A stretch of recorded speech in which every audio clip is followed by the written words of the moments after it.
ரிஷபராசியில் பிறந்தவங்களுக்கு இந்த வாரம் நீங்கள் ஏதாவது பிஸ்னஸ் பண்ணிங்கன்னா அந்த பிஸ்னஸை பொறுத்த வரைக்கும் உங்களுக்கு ஓரளவுக்கு பரவாயில்லாமல் இருக்குது. நீங்கள் ஏதாவது சொந்தமாக சிறு தொழில் பண்ணுறீங்க, அந்த தொழில் நல்லா இருக்குது. அது இல்லாமல் நீங்கள் செல்ஃப் எம்ப்ளாய்மெண்ட்டாக சுய தொழில் பண்ணுறீங்க, அதுவும் உங்களுக்கு ஓரளவுக்கு நல்லா இருக்குது. ஏதாவது பிளாட்ஃபார பிஸ்னஸ் பண்ணுறீங்க, இது எல்லாமே இந்த வாரம் நல்லாவே இருக்குதுன்னு தான் சொல்லணும்.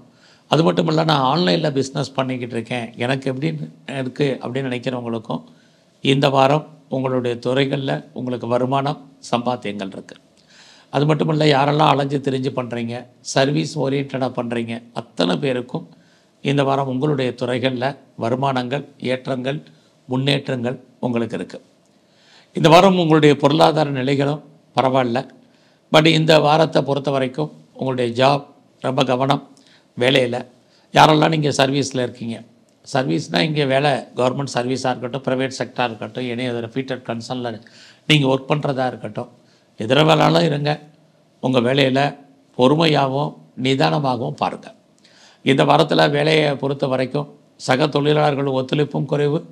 உங்களுடைய சுப்பீரியர் மட்டுமே உங்களுக்கு ஃபேவரபுளாக இந்த வாரம் உங்களுடைய வேலையில் இருப்பாங்க. அதனால் எந்த வேலை பார்த்தாலும் மன நிறைவோட திருப்தியாக பார்க்குறதுக்கு முயற்சி பண்ணுங்கள். ஸோ இந்த வாரத்தை பொறுத்த வரைக்கும் நீங்கள் ரொம்ப நாளாக பர்மனெண்ட்டு ப்ராப்பர்ட்டி வாங்கணுன்னு ஆசைப்பட்டவங்களுக்கு, நீங்கள் அசையும் அசையா சொத்துக்கள் வாங்கணும்னு நினைக்கிறவங்களுக்கு அதற்கான வாய்ப்புகள், சந்தர்ப்பங்கள் நிறையா இருக்குது.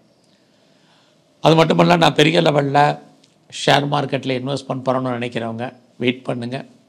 ஏன்னா இந்த வாரம் பார்த்திங்கன்னா உங்களுடைய உழைப்பு மற்றவருக்கு லாபம், உங்களுக்கு பிரயோஜனம் இல்லை.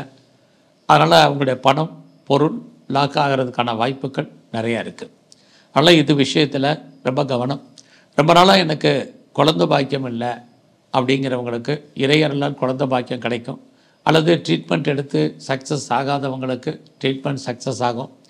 இந்த வாரத்தில் எதிர்பாராத தெய்வ தரிசனம், ஆலய தரிசனம் உங்களுக்கு இருக்குது. நல்ல ஃப்ரெண்ட்ஷிப் உங்களுக்கு அமைவார்கள். உங்களுடைய நண்பர்களால் உங்களுக்கு மகிழ்ச்சி. இந்த வாரத்தில் எங்கெல்லாம் சிவன் கோயிலில் இருக்கக்கூடிய நீங்கள் அம்பாளை வழிபாடு பண்ணுங்கள்.